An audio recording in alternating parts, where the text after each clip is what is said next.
Bana, niko hapa ni The Cafe House and Restaurant na leo nitakwenda kukuambia kuhusiana na challenge ambayo tutaifanya hapa. Itahusisha wafanyakazi kutokea hapa The Cafe House na hii ni special kabisa to this Valentine season. So itakuwa ni Q&As pamoja na wafanyakazi wa hapa. Tutakwenda kufahamu vitu mbalimbali kuhusiana na wao. So let's go. Tuko na Demetria. Hi.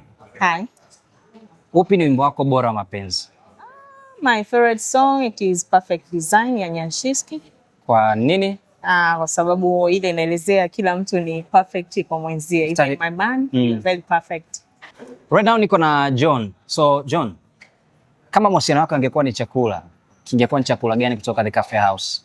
Seafood combo.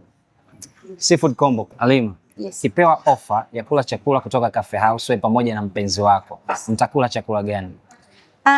Tutakula T-bone na potato wedges. Kwa nini? Kwa sababu ni kitamu. Doreen, what is your favorite couple? My favorite couple is me and my man. Okay. Jasmine, nitamuuliza kitu kimoja. Mbosso anamtafuta mpenzi wake wa darasa la 7. Una kumbukumbu zozote za mpenzi wako wa darasa la 7 alikuwa marafiki yako? I think yuko da. Kwa nani? Henry. Yeah. Shout out to Henry toka darasa la 7.